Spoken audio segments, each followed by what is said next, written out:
away. And I think we're then just going to cross live to the feet. Oh, there we go. So, without further ado, let us introduce these players. So, on the screen, we have James, and here's a team of Toxicroak, Camerupt, Guyscore, Weavile, Jellicent, and Garchomp.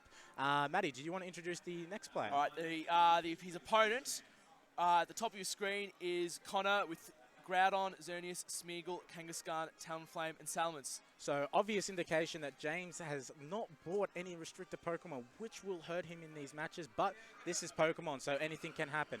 And we see the lead from Connor, which is the Groudon and Talonflame. We see the response of the Gliscor and the Weavile.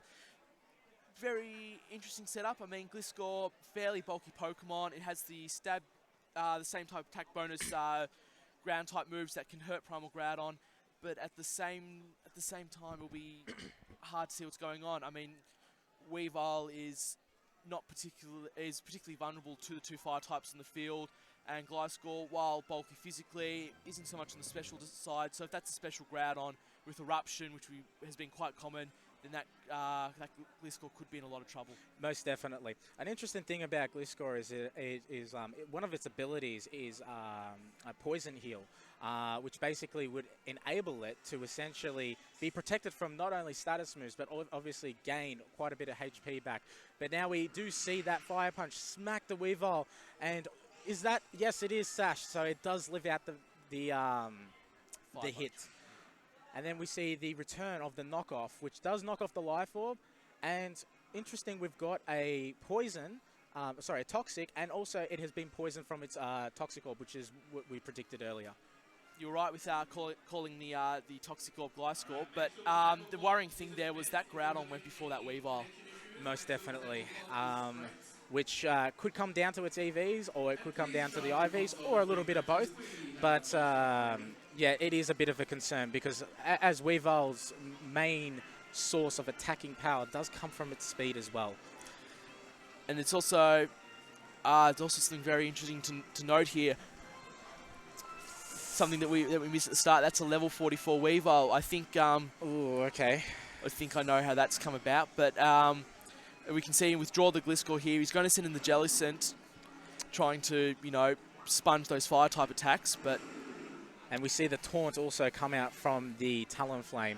So Groudon does return with a Rock Slide, which has basically knocked out the Weavile. It's done some damage on the Jellicent on the return in, but we do see the leftovers. Jellicent seems to be quite a bulky build, so it does take that quite well. Yeah, but at the same time, it was switched in right into that Taunt, so Jellicent's supporting move pool, which is very impressive.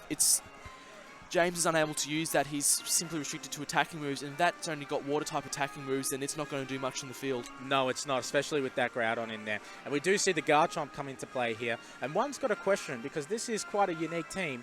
Is this Garchomp the Mega, or is the Camerupt the Mega, or are they both the Mega? And he's just decided to bring the Garchomp. So I'm actually interested to see which one does end up Mega evolving. It doesn't look like it's a Garchomp, as we see the Tailwind come through on the Talonflame. Basically just setting up, making sure that Groudon's all set up faster. And unfortunately, he takes Priceable Blades straight to the face, and that's really hurt that Jellicent and that Garchomp. We do see the response though, the Rock Slide from the Garchomp, removing the Talonflame from the field. But at the same time, we've just seen that water attack fail due to the harsh sunlight from Groudon's Desolate Land ability. We've seen the Tailwind go up, and Connor effectively now has his free switch in, and he has double speed for the next 3 turns. Most definitely, putting Connor in a very, very strong position. And now we see even more of offensive power with the Xerneas coming into play. So we could expect to see a Geomancy. We could expect to see a Dazzling Gleam. It's really not looking too fantastic for James at this current point. I think the Geomancy would be overkill. I mean, Xerneas is a Pokemon that screams overkill, but he has the Tailwind behind him. He has Groudon. He has the Precipice Blades. We saw that Precipice Blades do a significant damage to that Jellicent. Sure. And the Dazzling Gleam, super effective on the Garchomp. He's definitely in a strong position here. Interesting move. He's decided to withdraw the Groudon, and he's brought on his Salamence, which is actually probably in turn a good decision. He does get the Intimidate off on the Garchomp, will which will decrease his attack by 1 stage. And then we do see the Dazzling Gleam come out from Xerneas, which does pick up the double kill, unfortunately, which leaving James to basically 1 Pokemon against 3 with 2 restricted legendaries on the field. So, yeah, unfortunately, it doesn't look too good again for James, but, you know, let's see what he can pull out. Well, it was a good switch. He's bringing Salamence in, you know. Gliscor could, for some, you know, Gliscor is immune to the Precipice Blades.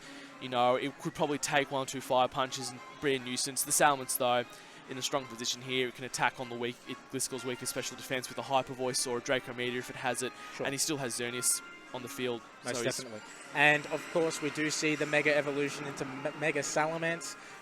We're probably going to see a double attack from both of the opponent's Pokemons. And yes, you are correct. We do see that Draco Meteor, which will hurt that Gliscor, being that its special defense is not as fantastic as its defense. And hangs on just by a thread, probably maybe an eighth of the HP back. Yep. And then we see the Geomancy, which that to me is an interesting play. I would have gone straight for the attack, but I think he's trying to send a statement here. I think that's that's a statement. I think he's, you know, it'll be. He says he can do this. You know, there's nothing to stop him. We see the Ice Fang though, which is that's actually very good information. You know, Connor knows that, you know, he can't completely leave the Salamence in there with impunity. Which is good information going to game 2. I don't know if we'll make use of this information considering how much of considering he's in such a dominant position. But correct. That was certainly very interesting to see. Also interesting to see that the Ice Fang, even though ×4, it did leave the Salamence still in the green, which was a little bit unfortunate for James. But we do see Connor take game 1 very convincingly. So it's an interesting thing to see. I'm not 100% sure on how James can sort of regroup from that. But what I probably would take out of that is just to kind of regroup, obviously write down that information. You know, obviously he revealed that he did have the Geomancy, pretty obvious on that one. He did also reveal, though, to Connor that he did have the Ice Fang on the Gliscor, which was, again, interesting knowledge to have for Connor himself. I think looking as a player here, I think in terms of the information war, both players gave away a lot of information there. I don't think that they didn't need to give away, but I would agree. I don't. It's, you know, in a higher level match, that would be crucial. In this kind of match, considering there's such a disparity between the teams, I don't think it's going to play too much of a big deal. I think Connor just might have a bit of an easier time knowing what he can and can't do. Sure, of course. So we are looking like we are going to go across over to game 2. And whether these guys are actually going to mix it up or if they're going to bring the same Pokemon. I kind of want to see the camera up. I'm not going to lie. I kind of want to see the camera up. I want to see that Mega Revolution. And here we go, game 2, with Connor in the lead with the first match. So we can just see how they switch it up here. I mean, we saw Connor just have an absolutely dominant performance with that Talonflame Groudon lead. But we see he did switch it up. He goes with the Xerneas and the Talonflame against James's Jellicent and Toxicroak. Most definitely. How do you like this matchup in terms of James's perspective? Obviously, he does have quite a disadvantage going into this with the two not having to restrict the Pokemon. But is it a stronger lead in your opinion? James's lead? Yes. I think he's still too vulnerable. I think the Toxicroak against the Xerneas maybe with the poison type attacking, but and we see him force the Xerneas out because of it, but the Talonflame, the Groudon, Salamence, I don't think Croagont was a right choice for a lead there. No, I would agree. And we do see the switch out to the Groudon, and we see that Primal come in, and that may potentially also hurt the Toxicroak, being that one of its abilities is actually Dry Skin. And if he does have that ability, he's just going to be taking unnecessary damage. He has anticipation. It flew up right at the start of the match. Oh, my apologies. I didn't see that. Okay, he doesn't like that matchup all the same. So he goes into the Gliscor, which, in my opinion, was the correct move there. He doesn't take those ground-type moves. It's probably the best situation that he can do, given the current situation. All right, and we see the taunt from the Talonflame into the Jellicent there, stopping Jellicent from using the Confuse Ray. Jellicent is again in a similar position to last game. Its support move pool is unable to be used, and its sole attacking move in Scald is completely a non-factor with the Desolate Land Sunlight up. Most definitely. So it does kind of look like it is a bit of bait at the moment, basically looking for a quick kill. But essentially he could switch out here and get rid of that taunt, and yep, which is exactly what he has done, which is the fantastic move. And we do see the Garchomp come back into play. Very interesting to note also in his first game, he did not decide to bring a Mega Evolution, which I thought might have been able to help him even if it was a little bit. If it's the Mega Camerupt, I can see why he didn't bring it. It's just too vulnerable to the Groudon. Most definitely. We do see, though, that is a Life Orb Talonflame, so a bit of extra power there behind that. The Priceable Blades comes in, and just under half health with the Garchomp, does a decent chunk. And we do see also the Poison Heal activate, getting back that little bit of HP. We do see, though, that Gliscor took the Brave Bird from a Life Orb Talonflame quite comfortably, so it's exceptionally bulky there. Yep. And with the Poison Heal, it could probably last another 1 or 2 turns. But that Garchomp, it's taken, 50% from the Precipice Blades. It'll be interesting to see what Pokemon is fastest to the Groudon or the Garchomp. Normally we'd expect the Garchomp. But it will also be interesting to see if that Garchomp was within range for the Priority Brave Bird from the Talonflame.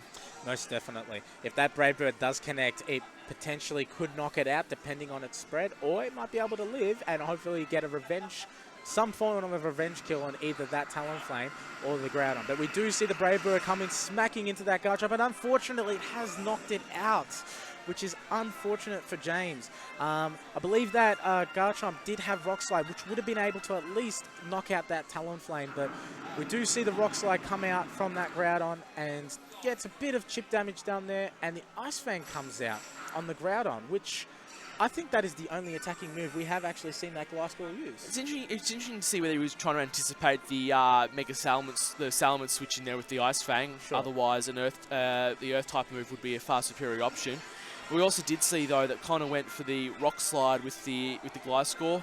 We have seen he does have Fire Punch, which might have been a stronger option. It would have brought that Gliscor back into range of a Brave Bird from the Talonflame, setting up for the next turn. Most definitely.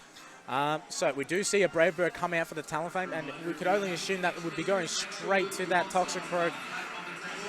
Oh no, he goes for the Gliscor. Oh, and gets a critical hit, in all honesty, I think that mattered a little bit with that critical hit. It might have survived, but unfortunately does pick up the KO. We do see the Sucker Punch, and it failed. The Sucker Punch only works if the opponent hasn't gone before you, so it's a priority thing there. Yep. Talonflame being naturally faster. Most definitely. So we do see the Jellicent make its return. Bit of a tough spot again for James. If that Talonflame does go for that taunt, it will kind of render Jellicent useless, being that the Desolate Land is still up. He hasn't decided to go for that. He's going for another Brave Bird, and it's going to connect on that Jellicent. Oh, and he gets another crit on the Jellicent, which is unfortunate, which basically means that the only Lone Ranger is this Toxicroak, and he does knock himself out from the recoil damage on that. So we do see the Priceable Blades, and I'm pretty sure, yeah. We already saw the Sash earlier on the Weavile, so. Most definitely, and that is game, which basically means that Connor is progressing to the round 2 with a win under his belt, and unfortunately James didn't get a win there. It was just a combination of things, but I think having the restricted Pokemon really aided Connor, and I think Connor was just a little bit more knowledgeable in terms of the game itself. I think so. With